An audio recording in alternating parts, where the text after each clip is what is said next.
Hey everybody, welcome back to Prince's Friend Exploring Music Through Prince. And today we have a hefty topic for you. So for years, we've been discussing Prince's music, his career, his messaging, and in a lot of my videos, it's inevitable for someone to pop into the comments and say one of two things. Prince lost it after the 80s, or Prince's later music wasn't as good. But I've said it before on this channel, and I'll say it again. Someone doesn't do something for 40 years, and they get worse at it. That's not how doing anything works in life. So Prince doing music his whole life, did he stop making good music, or did he stop caring about what would be popular and what would sell, and just started making the music that he wanted to make? The music that moved him emotionally. In a few videos where I've had fun comparing Prince to other artists, someone will also inevitably bring up how many albums the other artist sold. In my Prince vs. U2 video, I've of course been told that U2 sold 175 million records to date. In my Prince vs. Michael Jackson video, Michael Jackson has sold over 300 million albums. Elvis, of course, sold over 500 million albums, and I had a really fun time comparing Prince to Elvis. And those are great numbers, but does that really make U2, MJ, Elvis, or even Prince better than anybody else? Is the quality of their work better because they sold more? Or is that a result of better marketing? In this direct case, is Elvis better than MJ? And is MJ better than U2? Simply based on the number of albums sold? Well, that's something that the record companies will try to convince you of, and many have actually been caught in this sort of brainwashing. Lots of sales equals good music. But anyone who has listened to modern music, especially pop music, knows that this isn't always the case, and actually seldom is. And I should definitely state that this isn't a conversation to put down any particular artist, singer, producer of any kind, but rather to get this pretty simple point across. Album sales, in the end, mean nothing. Do album sales mean an artist is better? Well, no. It just means that they've convinced more people to part with their money. And for most artists, that doesn't do more than get people to know their name. It doesn't necessarily make artists any more money, since recording contracts often highly favor their record company. Take TLC, for example. Their album had sold over 15 million copies, which is a huge hit for any record. And yet their record company charged them for studio time, tour fees, valets, to the point that each of them made roughly $50,000 for their Crazy Sexy Cool album. Did more album sales help them? Did selling more albums make them better artists? Well, no, not really. I love TLC, but selling 15 million albums, that doesn't make the music any better than if they had only sold 5 million. Case in point, our man, the Purple Yoda, Alexander Nevermind, Christopher Tracy, the artist formerly known as Prince, or as we just like to call him here, Prince. This man was music, and he created countless numbers of songs and melodies, helped other artists reach stardom, wrote songs for some of the biggest acts out there, and over his career sold over 100 million albums. And that's an astounding number, 100 million. But to some, that would mean that Prince is not as good as somebody who sold, let's say, 120 million albums, such as Maroon 5, who were directly influenced by Prince, as Adam Levine has said on many an occasion. But it would also make Prince better than an artist that's only sold 90 million albums, like Earth, Wind & Fire, who were an influence on Prince. Let's make this even a little bit more granular. In Prince's memoir, The Beautiful Ones, there's an anecdote by Dan Piepenbring. He talks about going to a club with Prince. Quote, "The band came on. Leonard Jackson caught Prince out of the corner of his eye and gave him a knowing, appreciative look. They brought out a guest vocalist on stage. He was sensational. That's what's wrong with the music industry right here," Prince told me. "Why would a record label put their weight behind artists who can't sing when talent like this is out there? Quote, that guy, we can make a hit single in like 5 minutes." In the same book, lots of people noticed that Prince called out a couple of the top pop acts as well. Quote, "With Clear Channel, it becomes Soylent Green, people feeding people to people. We need to tell them that they keep trying to ram Katy Perry and Ed Sheeran down our throats, and we don't like it no matter how many times they play it." Now, I don't personally think that Prince had anything against Ed Sheeran and Katy Perry. You can go check out my video I made about that quote specifically. I'll put a link. But I do believe that what Prince expressed here was true. Album sales don't make you a better artist. There are singers, songwriters, producers, musicians that are a million times more talented than the ones that we know. Like, no one has ever heard of these people. Perhaps they didn't have the courage or ability to make deals and network. Maybe they're just happy playing in clubs and that brings them joy. We'll come back to this, but there are some people out there, talented people, who don't want or need to quote-unquote make it, as the saying goes. Is that what turns you on? What do you mean? Making it.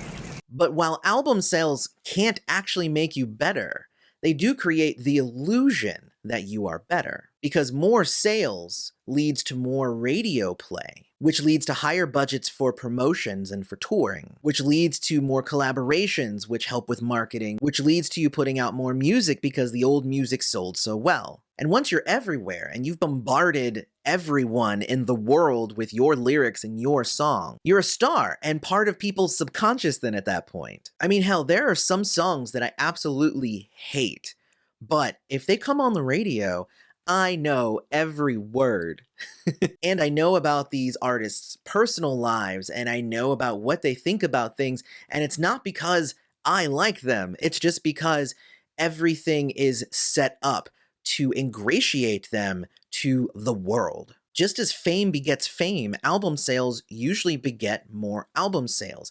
As fan bases grow exponentially, if you continue to feed them and into the hype machine, you sell more when more people know who you are and like what you put out. If you take two artists who make similar music and have a similar look, but one is known in just the US and the other is known worldwide, in a balanced world, the second artist would sell more simply because more people have the chance to check them out. Pop music is often considered disposable. It's most commonly commercially driven music designed by big business to be marketable to a teen or younger audience who, in their eyes, they don't really know any better. And I should say again, this is not an insult to pop music. Pop music really just means what's popular and is not really indicative of any particular style or artist. But that brings us back to kind of the core of this video and the final question that I think needs to be asked.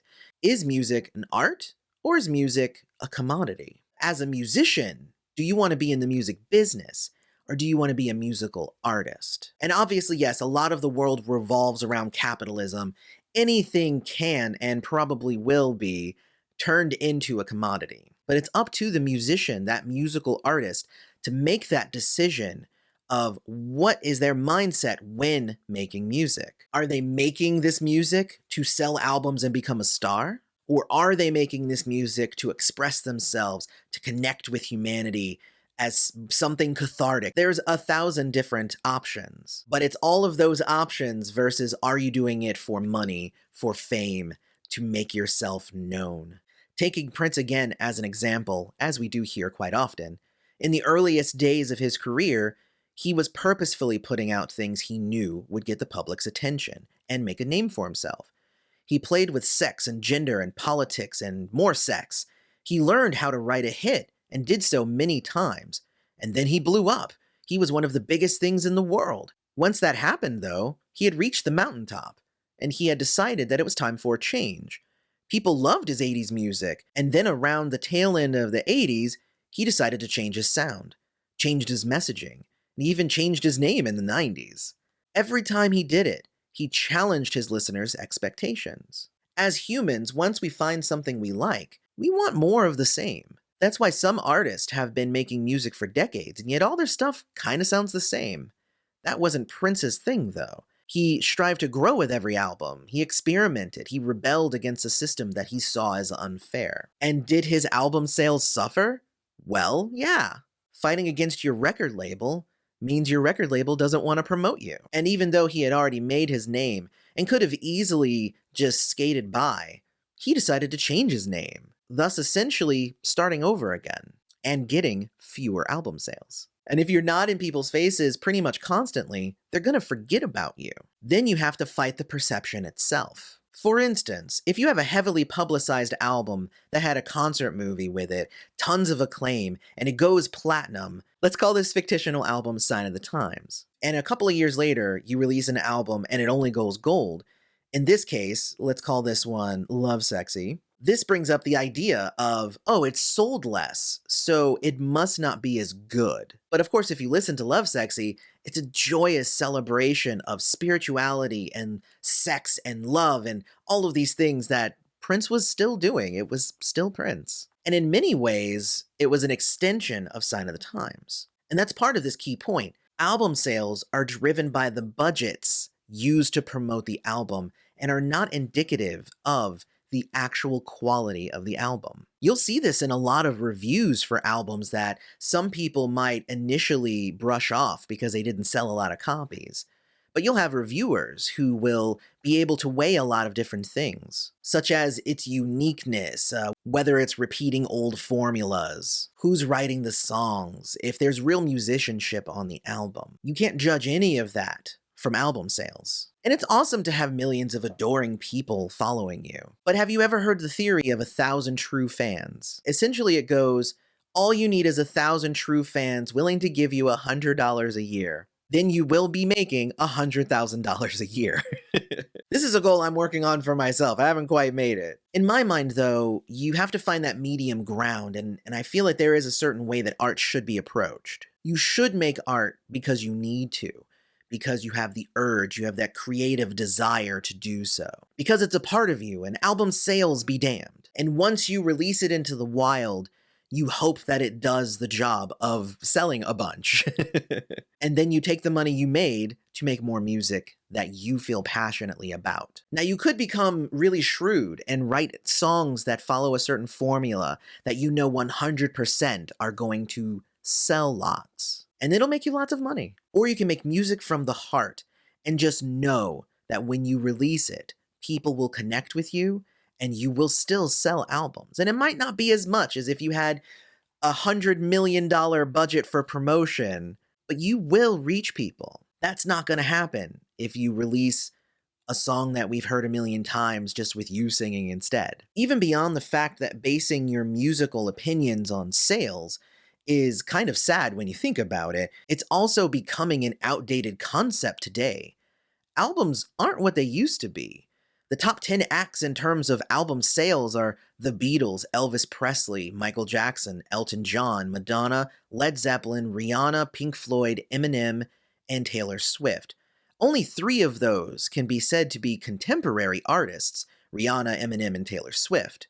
Many of the others are still making music, but their large album sales are kind of a thing of the past, as does seem to be the continuing trend. A lot of people want to know what the new wave of music is. But the point here is that album sales are kind of becoming an outdated metric for artists. There are always new records to break. Right now, people are tracking streams and follows, and the concept of albums just aren't that important in a singles-driven market.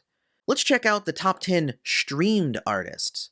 Ariana Grande, Justin Bieber, The Weeknd, Dua Lipa, Ed Sheeran, J Balvin, Shawn Mendes, Drake, Billie Eilish, Bad Bunny. I hope that you're catching on and seeing this trend.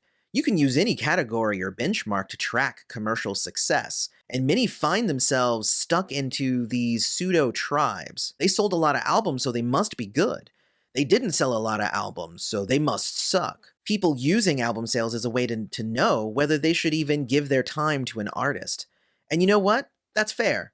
There's only so many hours in the day, and our lives are constantly being filled with more and more content, so you have to know you're spending your time wisely. But no one asks, does the artist have a huge marketing budget? If so, then I'll listen. But that's literally what album sales are, and people get sucked into these negative mindsets much easier than you might even think. And that's crazy because a lot of my favorite music comes from artists and projects and albums that didn't necessarily sell that much. JC Chasez of previous NSYNC fame released his solo album in 2004. It was called Schizophrenia. It sold 121,000 albums, yet I listened to this thing so much. Fiona Apple started off huge with her first album Tidal selling 3 million copies, but was later blacklisted by the record industry. I kept listening though, and her latest album, Fetch the Bolt Cutters, is likely her best ever, but it only sold 100,000 copies. MIA's second album, Kala, featured Paper Planes and sold just under 600,000 copies, and she's never been able to match those numbers ever since, even though I feel she's actually become an even better artist since then. For instance, her album Matangi from 2013, which I loved, sold only 77,000 copies. To sum up, like what you like. I'm not here to tell you one artist is better than another, but I will say that album sales is not a fair determination of quality of music. That's kind of more about quantity. I hope that you guys did enjoy this video. Don't forget to hit like, subscribe to the channel, hit the bell notification, and if you want to support the channel so we can make more amazing videos just like this, check out the links for Patreon or becoming a YouTube member. Those are in the description. But let's continue the discussion about album sales here in the comments. I want to know, who is your favorite artist that didn't necessarily sell all that many albums? That's who I want to see, not people with giant marketing budgets. But until next time, may you live to see the dawn. I love you all, and I'll see you in the next video.